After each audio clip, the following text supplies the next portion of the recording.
Bom dia. Uma alegria estar aqui com vocês. Na verdade, é uma emoção estar aqui. Depois de tantos anos, né? Que passam rápido, voando. Eu tenho 2 garotos aqui. A minha menina se forma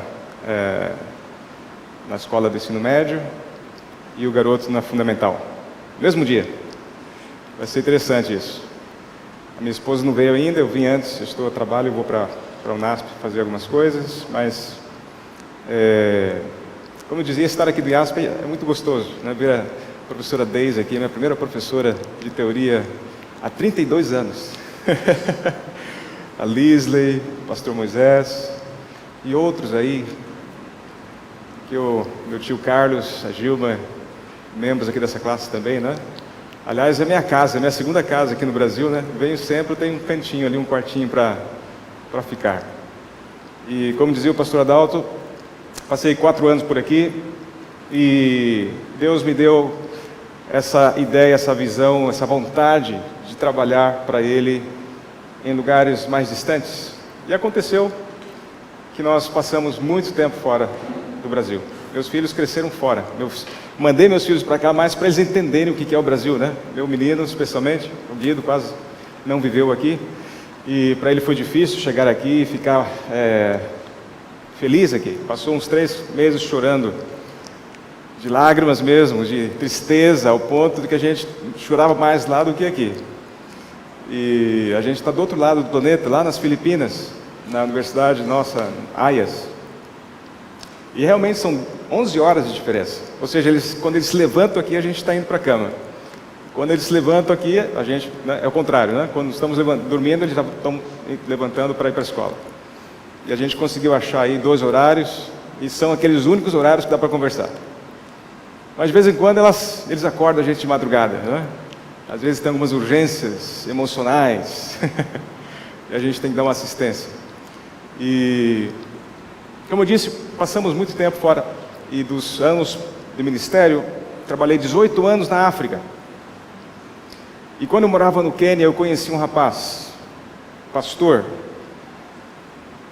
e o nome dele era Eric, e ele me contou um pouco da história dele.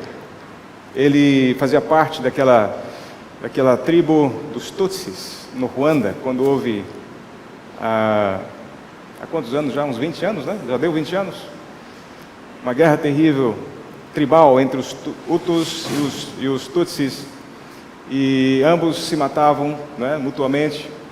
E ele conseguiu se proteger no cume de uma árvore, na esperança de sobreviver. Mataram seus pais, seus irmãos, seus tios, seus avós, não ficou ninguém. Não sei quantos sabem dessa história, mas foi uma coisa terrível. É um fruto da colonização entre os belgas e os franceses. Os belgas diziam para os Hutus que eles eram mais fortes, mais inteligentes, e os franceses diziam para os Tutsis que eles eram os mais fortes e inteligentes. E essa guerra tornou-se política e finalmente, inclusive, um grupo de adventistas que se protegeram numa igreja, Tutsis, os Hutus esperaram o pôr do sol para terminar o sábado, para depois vir e tocar fogo na igreja e matar a todos os seus irmãos. Ao ponto que chegou essa guerra tribal que existia ali. E ele conseguiu escapar, se protegendo no cume daquela montanha, da árvore. E de manhã bem cedo ele estava já em outro lugar, conseguiu sair da cidade, e à noite ele se protegia, andando, né, no meio das florestas. De dia subia nas árvores, correndo da milícia. E ele me contava essa história com lágrimas, porque ele perdeu tudo. Ele perdeu casa, perdeu família, perdeu o direito de viver no seu país. E ele me contou um dos episódios dessa escapada dele de uma semana, quando ele correu dos leões. Ele estava andando, já de manhãzinha, quase amanhecendo, né? E ele viu que havia de trás dele 3 leoas, famintas. E ele correu, subiu numa árvore. Conseguiu subir a tempo. E lá ele se protegeu, os leões ficaram embaixo, esperando. E esperaram durante 1 dia e meio, e ele, faminto, sedento, na esperança de sair dali. Mas ele conseguiu. E finalmente ele chegou no país ao lado, Burundi, e lá ele estudou teologia, tornou-se pastor, e hoje ele é o secretário de uma união lá da Ruanda. E eu perguntei para ele, mas o que foi que fez você ter tanta coragem e força para conseguir escapar dos inimigos, andar durante a noite, ficar em cima de uma árvore durante o dia? E ele falou uma só palavra: esperança. Eu não perdi a esperança, Joy, ele falou. Isso me deu muita força e coragem. Passei dias sem comer, mas a esperança me alimentava. A esperança me dava força. E hoje eu estou aqui servindo a Deus. Nós estamos falando da vida de Jó, né? E Jó, ele também perdeu tudo. Mas ele tinha esperança. Ele tinha esperança de que o futuro seria melhor. E essa semana nós estudamos sobre algumas declarações de esperança, não é isso? O que foi que manteve o Jó com tanta força e coragem? O que fez com que ele tivesse a vontade e a coragem de dizer: mesmo que Deus me mate, eu vou continuar confiando nele?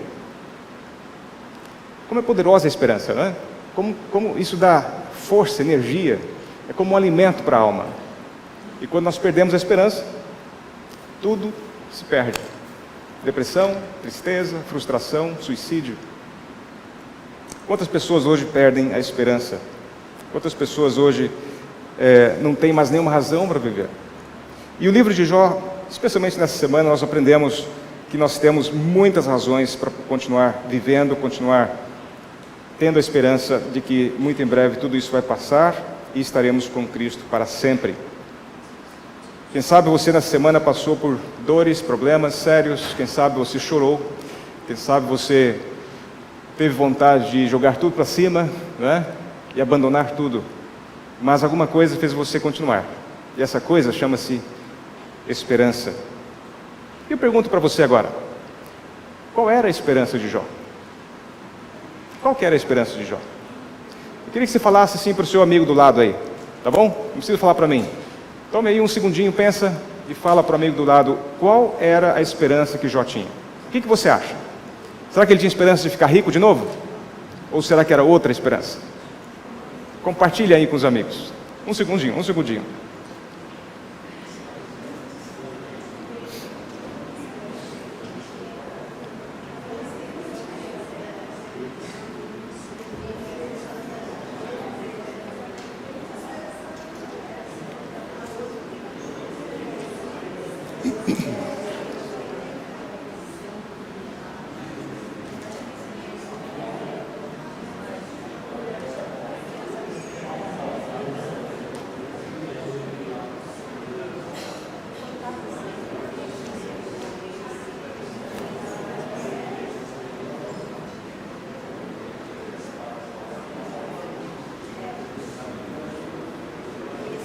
Muito bem.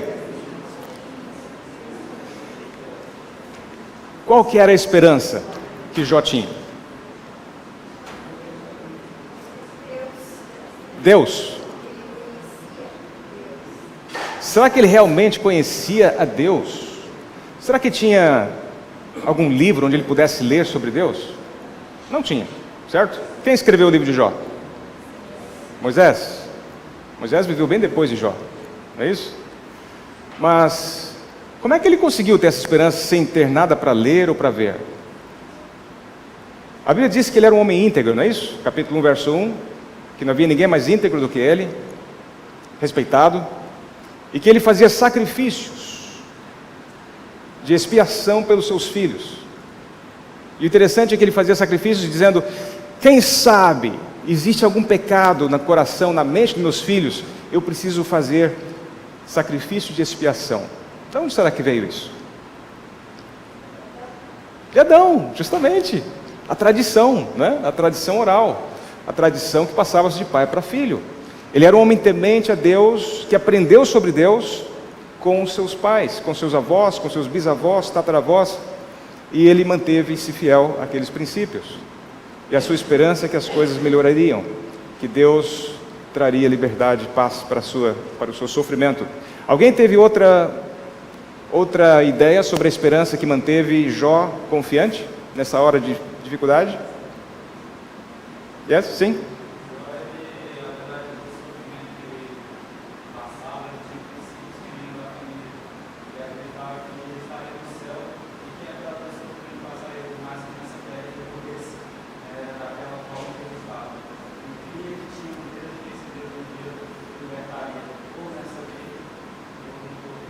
Ou seja, Jó, em outras palavras, Jó entendia direitinho o que era o conflito entre o bem e o mal. O grande conflito, não é isso? A guerra entre o diabo e Deus. Ele tinha esse conceito muito claro em sua mente. E ele sabia uma coisa que muitas vezes nós não sabemos, nós esquecemos, na verdade. Que nesse grande conflito, pessoas boas e pessoas más sofrem. O sofrimento, ele está para todos. E quando você entende isso, você começa a perceber que o sofrimento não é uma punição, mas uma consequência desse conflito entre o bem e o mal. Eu não sei se vocês já assistiram algum tipo de luta, onde os combatentes precisam ter armas que sejam iguais. Sabe, toda guerra, toda luta tem que ter regras para que seja justa, não é isso? E nessa guerra entre o bem e o mal, nessa guerra entre Deus e a criatura, Satanás, Lúcifer, existem regras também.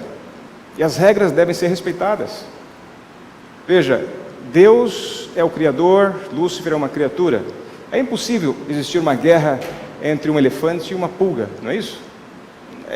Não tem como imaginar uma guerra entre um elefante e uma pulga. Portanto, Deus precisa combater nessa guerra entre o bem e o mal com os mesmos instrumentos que estão disponíveis a Lúcifer. Ou seja, Deus, devido ao seu amor por nós, ele se limita. E ele luta uma luta justa para que as pessoas que estão assistindo, todas as testemunhas em volta do planeta, em volta do todo o universo, possam observar e ver que o caráter de Deus é um caráter de justiça, de amor, e que ele, na verdade, não tem um mau caráter como Lúcifer o acusou antes no céu. Ou seja, que Deus, ele muitas vezes, devido a essa regra, devido a essas regras de guerra, né, entre o bem e o mal, Deus se limita. Deus vê o sofrimento e ele se limita. Ele não tira o sofrimento, mas ele sofre conosco, porque as pessoas que vão julgar o seu caráter precisam ver que ele é justo e que ele não está usando algum tipo de arma extra que o diabo não tem acesso, que Lúcifer não tem como também combater a Deus. Por isso muitas vezes nós perguntamos, mas Deus, por que está acontecendo isso comigo? Por que as coisas não vão bem comigo? Por que as doenças apareceram? Eu me lembro quando um membro da minha família teve câncer. E eu me perguntava, mas Deus, como? Por quê? E às vezes a gente tem essa tendência de dizer, Deus, olha, eu sou justo, eu sou bom, eu faço tudo certo, eu como do jeito certo, eu sou um bom filho de teu, eu sou obediente, eu sou um bom adventista, agora como é que tu permites isso? Quantas pessoas passaram por essa luta terrível, né? Mas Jó passou por isso, mas ele entendia exatamente o que eu falei. Deus se limita. Eu gosto muito de uma historinha muito simples, uma história muito simples que ilustra o Deus que nós temos nessa guerra que Jó enfrentou juntamente naquele momento em que ele estava sofrendo e que seus amigos vieram tentar consolá-lo, né? Nós vamos ver agora, mas na verdade eles não estavam ajudando muito, né? A história é assim, é sobre um pai que disse ao filho, olha filho, você vai cortar a grama, limpar o quintal, deixar tudo arrumadinho e quando eu voltar eu quero ver tudo certo, tá bom? E o filho disse, tá bom pai, prometo, vou fazer isso, vou cuidar de tudo e vou cortar a grama e fazer tudo o que você pediu. O pai vai para o trabalho, o filho pega a bicicleta e esquece do que tinha que fazer. Sai brincar, sai com os amigos e o pai chega de tardezinha e vê tudo como estava. E ele então chama o filho e diz, filho, você esqueceu, você não arrumou nada, não cortou, o que aconteceu? Ah, pai, eu esqueci, mas também eu estava cansado, e estava muito quente, etc. E o pai diz, filho, olha, você não fez o que eu te pedi, você vai ter que fazer um castigo. Essa noite você vai dormir no sótão, né, que fala, em cima da casa, o sótão da casa. Para você lembrar que você precisa obedecer quando o pai pede.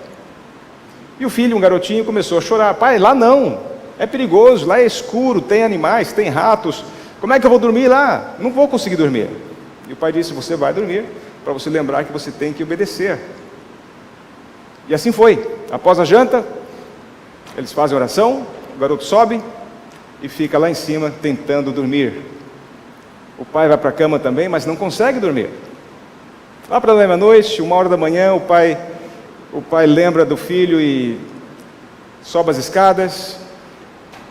E quando olha para o filho está ali sentado no chão, envolto em lágrimas, pranto, e diz: pai, pelo amor de Deus, deixa eu voltar para o meu quarto, deixa eu voltar para a minha cama, está muito ruim aqui, eu não consigo dormir, eu estou com medo, eu estou tremendo de medo.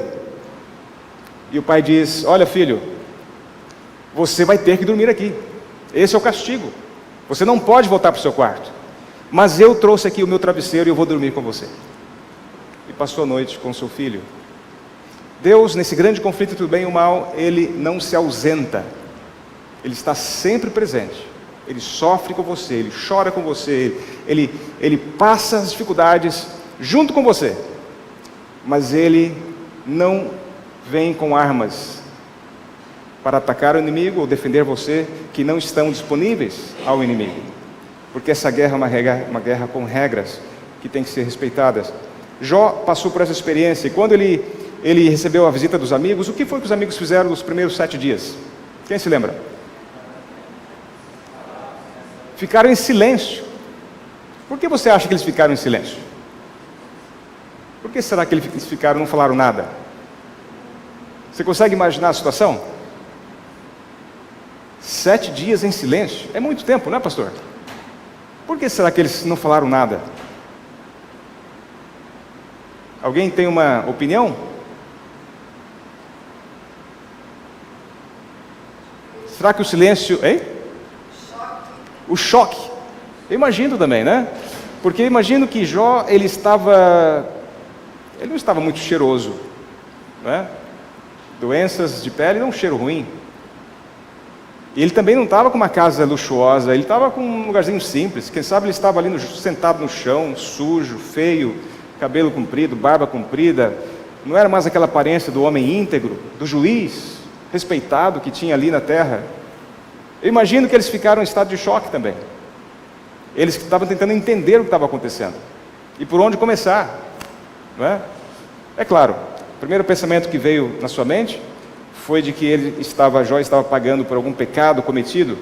E então vem esse diálogo entre Jó e seus amigos, e eles começam a falar muitas coisas.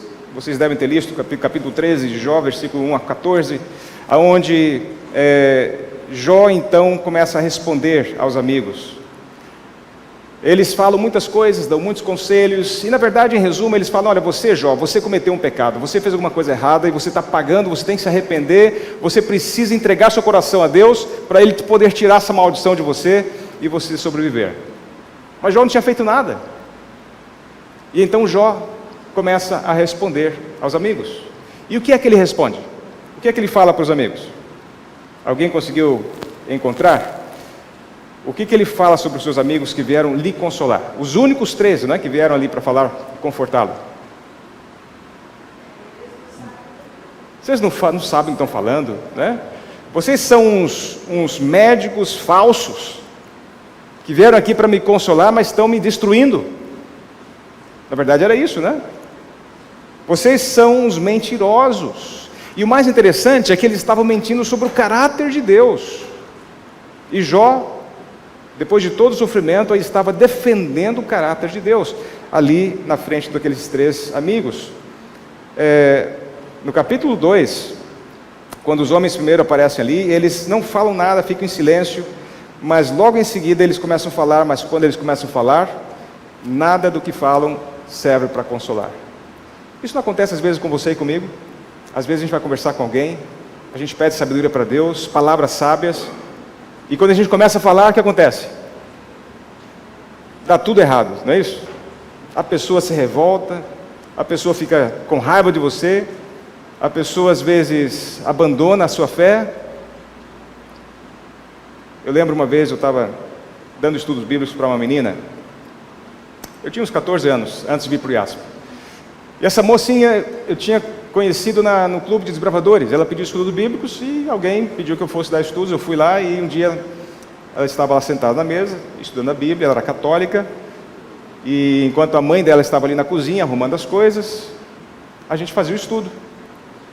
E eu tive a má ideia de dizer para ela que, na verdade, a fé, nossa fé, não deve ser construída sobre tradições que não estão na Bíblia, mas devem ser baseadas na Bíblia. E eu insisti sobre isso e a mãe escutou, e você sabe, os católicos, tradição muito forte. E a gente estava fazendo um estudo sobre domingo e sábado. E aí eu nunca mais pude voltar a dar estudo bíblico naquela casa. As portas se fecharam completamente. E eu fiquei com a consciência tão pesada, que eu passei acho que uns 10 anos orando por aquela menina. Pedi ainda para alguém voltar lá para saber o que aconteceu. Eu falei, será que ela vai perder o céu por causa da minha pergunta, da minha explicação errada, não é? Das minhas palavras tolas? Muitas vezes nós fazemos o mesmo que fizeram esses 3 amigos de Jó. Uma pessoa, quando precisa de conforto e consolo e abraço, um amigo para poder chorar nos ombros, nós nos aproximamos e queremos dar a explicação de todos os problemas, como se nós fôssemos Deus.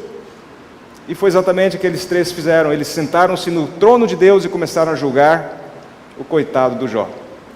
Mas o Jó reage, não é? E ele fala, olha, vocês não podem falar assim de Deus. Vocês não podem falar assim porque vocês estão mentindo sobre o caráter de Deus. E eu tenho uma pergunta que eu queria fazer para vocês. Por que algumas vezes nós falamos coisas que não deveríamos? Por que às vezes a gente fala coisas que a gente não deveria falar? Vocês ouviram aqui a carta missionária, né? Do pastor Elof.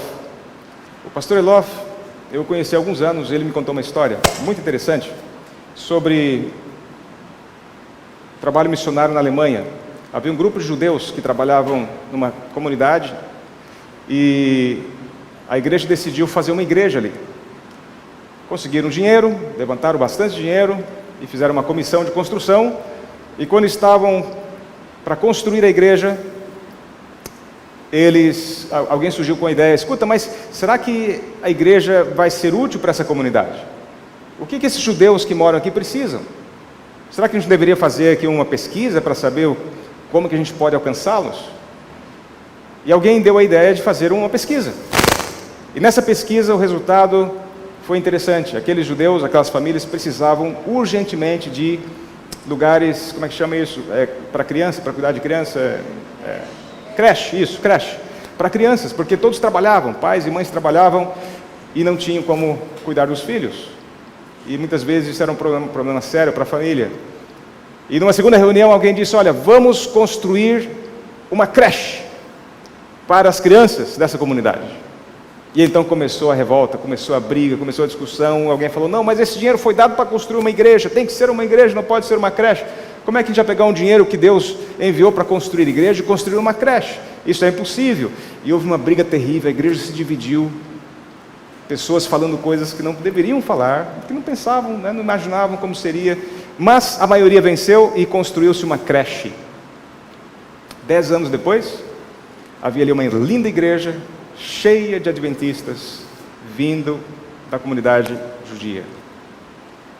Interessante, muitas vezes a gente não vê o futuro, né? A gente não consegue ver o futuro como Deus vê o futuro, e falamos coisas que não deveríamos. E a minha pergunta é, por que a gente fala coisas que não deveria? Sim.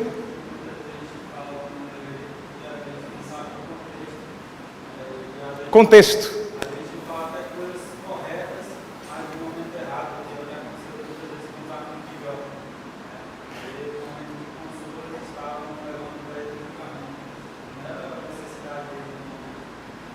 Exatamente. Às vezes a gente não consegue ver o contexto das pessoas, a gente vê só o nosso contexto.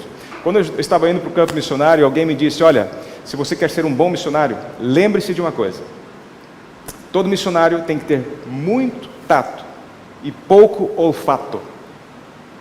Eu fiquei pensando, pouco olfato, por que será que ele falou isso? Eu não sei quantos já foram missionários. Aí quando eu cheguei lá e vi a coisa como era, aí eu lembrei do que ele tinha falado. Muito tato e pouco olfato. Sabe, lá é um lugar, especialmente onde eu trabalhei, no Níger, um país muito pobre, um país muçulmano, não há água, é um país desértico, seco, as pessoas não tomam banho, não há limpeza, não há infraestrutura de esgoto, não há banheiros públicos, não há nada do que tem aqui, nem papel higiênico tem. Não existe. A gente tinha que levar os rolos, né? Eu lembro uma vez a minha esposa levando uma sacola cheia de papel higiênico no avião, e de repente a sacola estourou, foi papel higiênico para todo lado no avião, rolinho rodando no corredor, ela correndo atrás do rolinho, pegando. Eu falei, é só missionário fazer isso mesmo, né? A gente não pensa no contexto, né? A gente acha que tem que ser do jeito nosso. E esses 3 amigos de Jó estavam falando coisas fora do contexto, completamente fora. Mas Jó, ele sabia do contexto. Qual que era o contexto? Na luta entre o bem e o mal, pessoas boas e más sofrem. Sempre.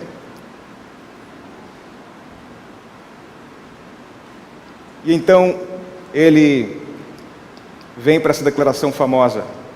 Eu gostaria que você lesse para mim, por favor, Jó capítulo 13, verso 15. Quem poderia ler?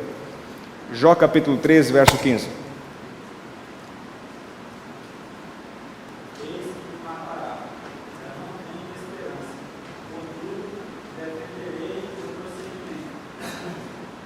Portanto, mesmo que ele me mate, eu vou ter esperança, vou esperar nele. Mas quem que pode falar isso? Quem consegue dizer isso? Eu me lembro dessa declaração de Jó. Eu lembro daqueles 3 amigos de Daniel. Vocês se lembram dele? Quando eles estavam a ponto de ser jogados dentro da fornalha ardente, e então eles com coragem disseram o seguinte: olha, é o seguinte, rei. Olha só como é que aqueles jovens falam com o rei, né? É o seguinte, rei, mesmo que Deus não nos salve da sua fornalha ardente, a gente vai continuar confiando nele. Não adianta, você pode fazer o que quiser comigo, a gente vai continuar confiando nele. E eu imagino que esses jovenzinhos conheciam a história de Jó. Eu tenho a impressão que eles sabiam da história de Jó.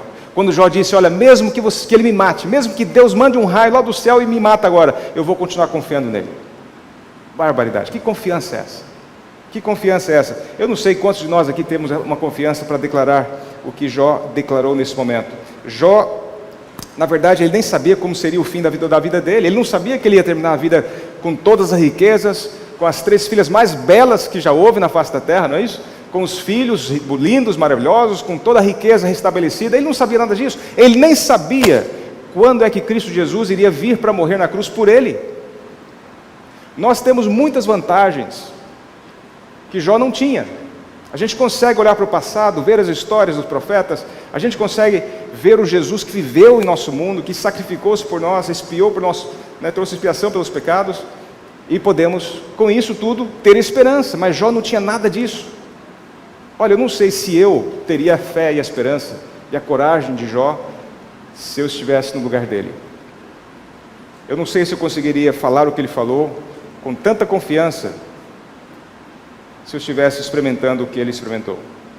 Mesmo que ele me mate, vou continuar confiando nele. Eu tenho aqui um texto bonito de Ellen White, aqui na parte de segunda-feira. Alguém poderia ler para mim, por favor?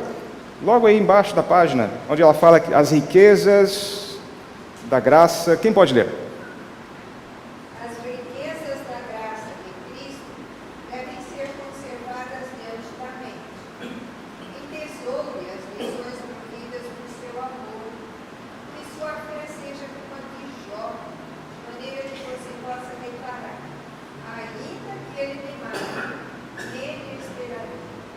Apodere-se das promessas de seu Pai Celestial e lembre-se da maneira pela qual ele tratou você e seu servo no passado, pois todas as coisas contribuem juntamente para o bem daqueles Que amam a Deus. Muito obrigado, professora. E aqui eu tenho uma pergunta para você.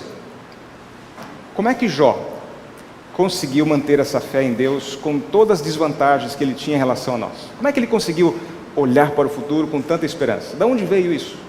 O que você consegue imaginar?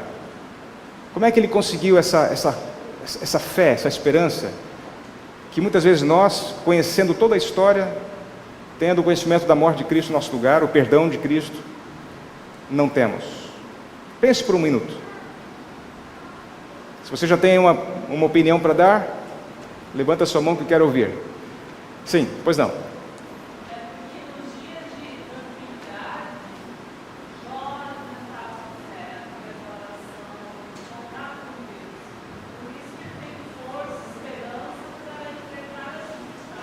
Ou seja, que ele tinha um relacionamento com Deus.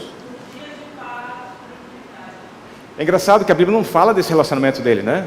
Não fala simplesmente que ele era um homem íntegro, né? Um homem respeitado, um juiz, um homem sério, um homem de família, né? Um representante da comunidade. Era Temente a Deus. Agora, ele tornou-se temente a Deus durante o problema dele, o sofrimento, ou será que ele já era temente antes? Será que ele tinha esse relacionamento antes, para poder chegar nesse momento duro e poder passar por isso com tanta coragem? Com certeza, sim, pode falar.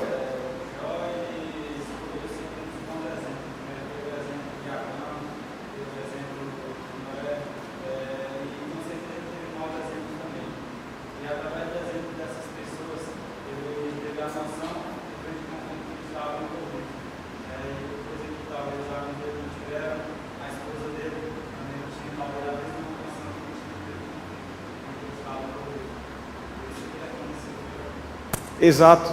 Essa manhã, você estava falando, eu me lembrei. Essa manhã eu estive no cultinho ali da Mangueira, com o pastor Adalto, e eu falei daquele verso, aquele texto conhecido de todos, em Jeremias 17, verso 9, onde diz que o nosso coração é enganoso. Maior do que qualquer outro tipo de engano é o nosso coração, ele engana a gente, o tempo todo. E para a gente se manter fiel, a gente tem que ter uma coisa chamada Bíblia, a Palavra de Deus, não é isso? E como você disse, Jó tinha a palavra de Deus em seu coração pela tradição, né? A tradição era oral, as pessoas memorizavam, as pessoas contavam história, as pessoas não tinham essa vida agitada que já as pessoas, mais na modernidade, mesmo na época de Moisés, já tinham. E eles conversavam e falavam, e eles passavam os valores, passavam os conhecimentos espirituais de pai para filho, de maneira tão eficiente quanto nós hoje temos a palavra escrita. É incrível, né? A mente tão hábil que as pessoas tinham nessa época. Sim, pode. Já passo para você. Nós não podemos nos esquecer que Jó estava em conflito. Havia um conflito entre Deus, Satanás e Jó. Só que nós somos uma espécie de Jó hoje. E pior ainda, nós conhecemos. E nós não podemos também nos esquecer de que a esperança que movia Jó é a mesma que deve estar presente na nossa vida. Vá você falar no meio acadêmico hoje, para aqueles que estudam aqui, vá você falar de volta de Jesus para as pessoas. Alguns colegas, alguns céticos. Então, às vezes você para e pensa assim, como eu estou? Como que eu não vou perder esse foco na volta de Jesus? Aí voltamos para a experiência de Jó. É essa esperança, é essa fé que nós devemos desenvolver, porque senão... Não vai. Sim. É difícil a gente ouvir vocês aí, eu acho que é difícil vocês ouvirem a gente também. Está falando bom, está ouvindo bem. Eu tenho um aluno aqui, eu lembrei do João hoje. Sim. Eu tenho um aluno na pós-graduação, ele tem uma filha pequena, e a mulher dele, eles queriam ter outro filho, e a mulher não conseguia engravidar. E nisso aconteceu um caso próximo dele, uma garota de 15 anos se ficou grávida. Os pais mandaram ela para fora de casa. E ele, como falou para a esposa, como nós queremos adotar, vamos adotar essa menina de 15 anos. Eles adotaram a menina de 15 anos com papel, tudo certo, e a menina teve um filho. Então eles passaram a ter 3 filhos. Nisso a esposa dele engravidou logo seguido. E teve gêmeos. Eles ficaram com 5 filhos. Mãe. Como eles estavam com 5 filhos, ele falou para a esposa, acho melhor agora você não trabalhar mais, ficar em casa, porque agora eu tenho 5 filhos. E eu tenho condições de sustentá-los. Ela pediu demissão do emprego, passados 2 meses ele foi demitido. E eu conversando com ele, ele falou, professora, nós temos muitas bênçãos na casa. Muitas vezes. E eu falei, mas como você está agora? Ele falou, olha, eu recebi meu último segundo de emprego essa semana. Ele morava num apartamento alugado, num apartamento que ele não tinha condições de pagar o apartamento. Falou para ele, eu tenho uma casa muito maior, porque agora vocês são 5. Eu quero deixar à disposição dessa casa. Ele falou, mas eu não tenho condições de pagar esse lugar, eu não estou falando sobre aluguel. Eu quero dar um conforto melhor para a sua família. E ele foi para essa casa maior.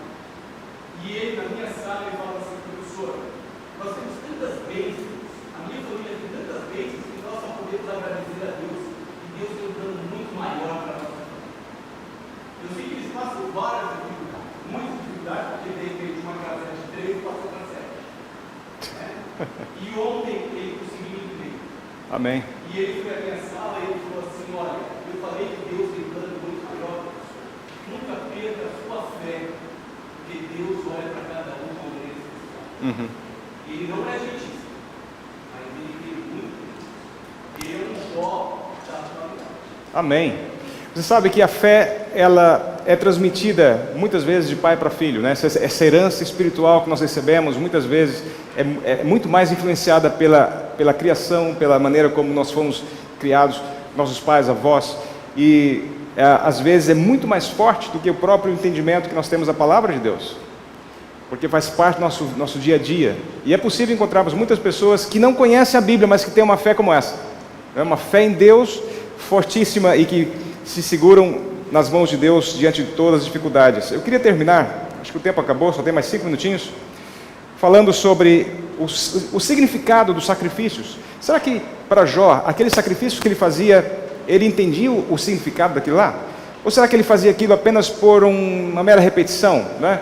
Como se estivesse trocando, fazendo como se fosse um trabalho, uma obra, né? Para poder se justificar? Ou será que ele entendia todo aquele ritual? O que você acha? Eu acho que eu não entendi perfeitamente, porque muitas vezes a gente percebe que ele tinha um relacionamento pessoal com Deus. Ou seja, ele foi decepcionado com seus amigos, pela sua própria esposa, e mesmo assim ele permaneceu fiel, porque a convicção dele era pessoal, ele estava constantemente na presença de Deus. E aquilo com certeza ele fazia com o seguinte, por esse relacionamento que ele tinha com Deus. Ou seja, que ele tinha essa tradição dos sacrifícios que vieram dos pais, e isso ajudou a entender que isso era a maneira como os pecados dos seus filhos e seus pecados poderiam ser expiados, não é? A vitória poderia vir em Cristo. Nós temos vários textos bonitos aqui que dão esperança para todos nós, na parte de quinta-feira, onde nós encontramos que a vitória só vem através de Cristo. Deus proveu o cordeiro para Abraão, lembram-se? A vida está no sangue, o sacrifício de expiação, ele não tem valor em si mesmo, mas no sangue que é derramado. Jesus é o cordeiro do mundo, nós somos justificados pela fé em Cristo Jesus. Aquele que começou a obra em nós, ele vai continuar aperfeiçoando através da santificação todos os dias. A nós vai vir sobre tentações terríveis, mas não teremos tentações mais fortes ou mais terríveis do que nós possamos suportar. E também fala em Daniel, capítulo 7, verso 22, que os santos receberão o reino de Deus. Esse reino que foi preparado antes mesmo da fundação do mundo. No tempo de angústia, a libertação será para aqueles que confiaram em Deus e que têm o seu nome escrito no livro da vida. Quantos textos nós temos na Bíblia que nos dão esperança, não é isso? E para você? Tem algum texto especial que você realmente gosta, que dá esperança para você? Quando você passa por nos vales, né, da sombra da morte, você gosta de ler aquele verso, você repete esse verso e isso dá força e coragem para você? Alguém aqui gostaria de compartilhar o seu verso favorito, que dá coragem e força nos momentos de dificuldades? Pode falar? Bem-aventurado.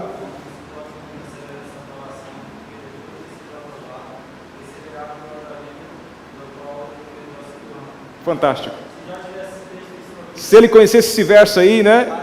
Eu acho que ele não teria dúvida nenhuma ainda sobre a esperança em Cristo.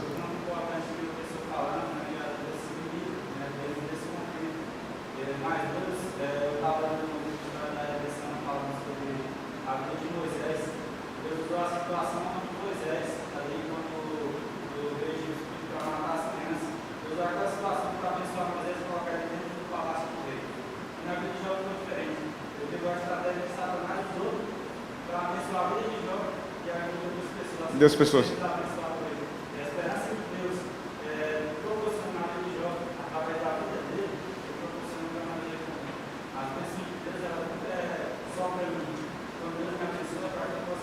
Abençoar a outros também. Exatamente. Muito obrigado. E alguém mais gostaria de compartilhar o seu versinho antes de encerrarmos? Sim? Você quer falar mais alto? Fala bem forte. Qual é o texto?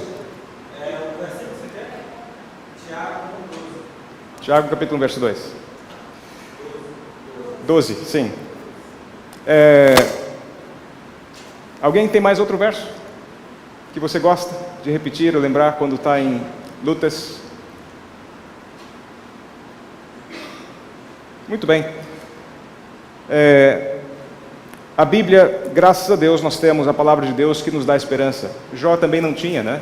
O escrito, era só o que era passado oralmente.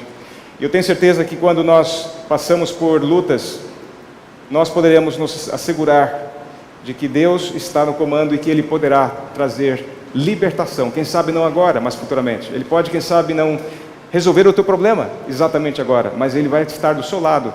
Ele vai sentar com você, Ele vai sofrer com você, como Ele esteve ali do lado de Jó. E Ele vai te dar esperança. A esperança, ela só pode vir de Deus, porque Deus é que promete as tantas profecias sobre o futuro brilhante que nós teremos ao andarmos com Ele nessa vida e nas lutas que passamos a cada dia. A minha oração, o meu desejo é que você, em seu trabalho, em seu estudo, em suas atividades, que você possa sempre lembrar que, apesar das dificuldades, apesar da visão que você tem de um futuro, quem sabe negativo, coisas difíceis que possam estar vindo pela frente, você possa ter a esperança que Deus está no controle. Eu cheguei agora, ontem, de San Antonio, nos Estados Unidos, onde está tendo uma associação, uma reunião, uma conferência. Aconteceu uma conferência de uma semana da Sociedade Teológica Adventista. Ali estavam todos, a maioria dos teólogos adventistas do mundo inteiro, gente de todos os lugares. E um dos temas mais preocupantes que foi falado ali e apresentado em várias monografias e palestras foi o tema da unidade da igreja hoje no mundo. Vocês sabem, eu imagino que alguns de vocês já sabem que nos Estados Unidos temos ali duas uniões que não acataram a decisão da ordenação da mulher, aquele tema que foi votado ano passado, e a igreja está começando a entrar por um processo de divisão que precisamos muito orar. E quando você olha para essas situações e vê a igreja mundial e vê quanta coisa tem que fazer, quanta missão tem pela frente, e você vê o inimigo tentando destruir a igreja, a unidade da igreja, nós precisamos orar e confiar de que Deus está no comando e Ele está dirigindo a sua igreja. Apesar de às vezes nós não percebermos e não vermos isso, como Jó via naquele momento. Ele dizia, apesar de tudo isso, mesmo que Deus me mate, quem sabe hoje poderíamos dizer, mesmo que tudo acabe, mesmo que essa igreja não continue, mesmo que tudo se destrua, eu vou continuar confiando nesse Deus. Que Deus abençoe, é o meu desejo, amém. Vamos orar? Levantemos.